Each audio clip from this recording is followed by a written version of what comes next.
السلام عليكم ورحمة الله وبركاته. الحمد لله رب العالمين والصلاة والسلام على سيد المرسلين من لا نبي بعده صلى الله عليه وعلى آله وصحبه أجمعين. أعوذ بالله من الشيطان الرجيم. بسم الله الرحمن الرحيم. ما آتاكم الرسول فخذوه وما نهاكم عنه فانتهوا. আল্লাহ রাব্বুল আলামিনের শুকরিয়া আদায় করছি। শাবানের চমৎকার রাতগুলো দিনগুলো আমরা অতিবাহিত করছি। বিশ্বনবী সাল্লাল্লাহু আলাইহি ওয়াসাল্লাম যা দিয়েছেন সেটাকে তোমরা ধরো। যা তিনি দেননি সেটা করার ক্ষমতা সারা পৃথিবীতে কাউকে দেওয়া হয়নি। রাসূল সাল্লাল্লাহু আলাইহি ওয়াসাল্লাম যেটা করেছেন সেটাই ইবাদত, যেটা তিনি করেননি সেটা ইবাদত না। রাসূল সাল্লাল্লাহু আলাইহি ওয়াসাল্লামের মাধ্যমে আল্লাহ রাব্বুল আলামিন ইবাদতের সবগুলো নমুনা দিয়েছেন। ইসলামে কোনো রাতকে উদযাপন করার কোনো সিস্টেম নেই। রাসূল সাল্লাল্লাহু আলাইহি ওয়াসাল্লাম জীবনে কোনো একটি রাতকে উদযাপন করেন নাই এবং সাহাবায়ে কেরাম রিদওয়ানুল্লাহি আলাইহিম আজমাইন 4 ইমাম সহ কেউই করেন নাই। এখন আমাদের দেশে বিভিন্ন জায়গাতে পাকিস্তান, ইরান, তারপরে ইরাকের কিছু অংশ, মিশর, টার্কি, ইন্ডিয়া, বাংলাদেশ, এখানে শবে বরাত নামে একটি রাতকে উদযাপন করা হয়, যেটা বিশ্বনবী সাল্লাল্লাহু আলাইহি ওয়াসাল্লামের পক্ষ থেকে কোনো দলিল পাওয়া যায় না। মা আয়েশা সিদ্দিকা রাদিয়াল্লাহু আনহার বর্ণনায় বিশ্বনবী সাল্লাল্লাহু আলাইহি ওয়াসাল্লাম কবর জিয়ারত করেছিলেন বাকিতে। এখানে রাসূল সাল্লাল্লাহু আলাইহি ওয়াসাল্লাম একবারই জিয়ারত করেছেন, জীবনের কোন সময় তিনি বলেননি সাহাবায়ে কেরামকে অথবা মা আয়েশা সিদ্দিকা রাদিয়াল্লাহু আনহাকে যে এই রাতটি খুব মোবারক, তোমাদেরকেও যাওয়ার জন্য আমি প্রেসক্রাইব করছি।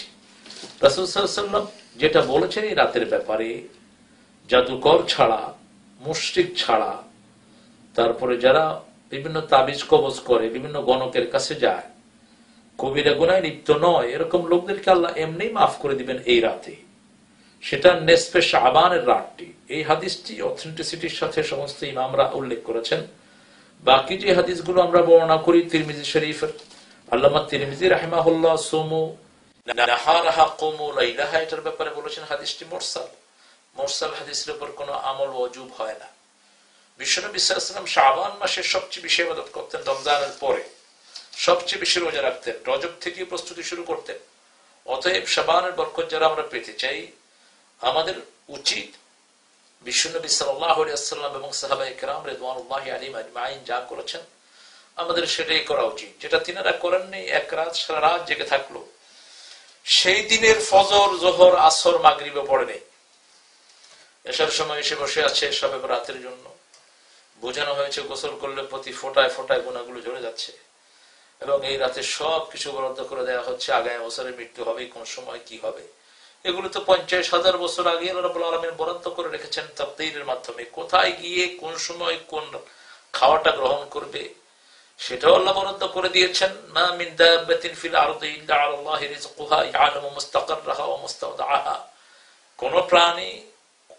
কোন প্রাণী কোথায় কি রিজিক নেবে, সকল রিজিকের দায়িত্ব আল্লাহ রাব্বুল আলামিন নিয়েছেন এবং কোন সময় কোনখানে গিয়ে কোন রিজিকটা গ্রহণ করবে সেটাও তিনি বরাদ্দ করে রেখেছেন।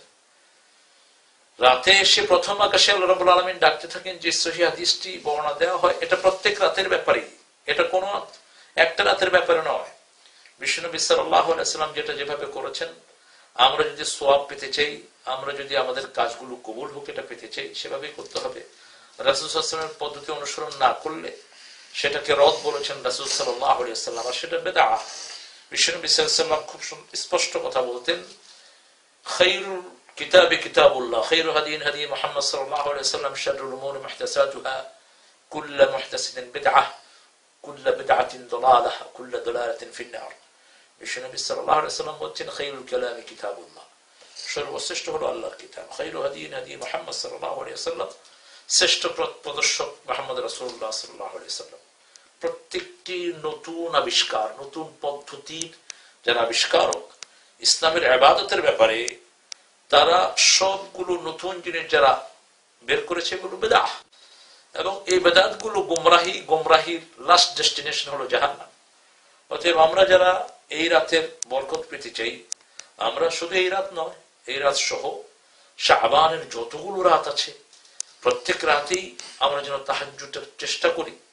অন্তত তাহাজ্জুদ ফরমালি পড়তে না পারলেও চেষ্টা করি এশার নামাজের পরে 2 রাকাত নফল নামাজ বাড়িয়ে দেই, যাতে রমজানের প্রস্তুতির জন্য আমরা আমাদেরকে ক্যাপেবল করতে পারি, উপযুক্ত করতে পারি।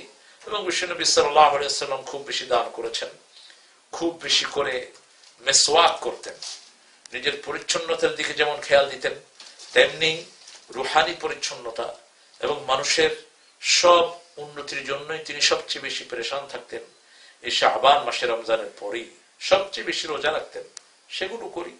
রোজার ব্যাপারে তিনি বলেছেন বারবার করে, তাসুমু তাসিহু, রোজা রাখো, আল্লাহ শরীরটাকে ভালো করে দিবেন। আল্লাহ রাব্বুল আলামিনের কাছে তৌফিক কামনা করছি।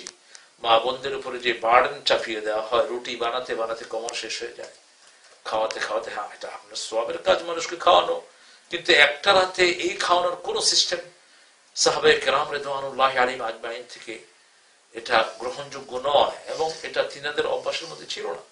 অতএব আপনি যদি খাওয়াতে চান, সারা শাবান মাসে মানুষকে খাওয়ান এবং এই অভ্যাসটা করে সারা বছরই মানুষকে খাওয়ান, গরিবকে খাওয়ান, মিসকিনদেরকে খাওয়ান। খাওয়ানোর ব্যাপারে উৎসাহিত করা হয়েছে, ওয়ালা ইয়াহুদ্দু আলা তুআমিল মিসকিন।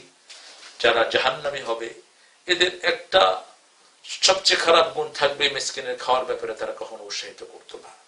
এবং জাহান্নামীদের যাওয়ার ব্যাপারেও খুব কঠিন কথা যেটা আল্লাহ রাব্বুল আলামিন বলেছেন, মা সালাকাকুম ফি সাকার ক্বালু লাম নাকু মিনাল মুসাল্লিন ওয়া লাম নাকু নুতি'মুল মিসকিন কুননা নাখুযু মা'আল খাইদিন কুননা নুকাযযিবু বিয়াউমিদ্দিন। কেন তোমরা জাহান্নামে এসেছো? আমরা নামাজি ছিলাম না। আগে আপনি 5 ওয়াক্ত নামাজ ঠিক করুন।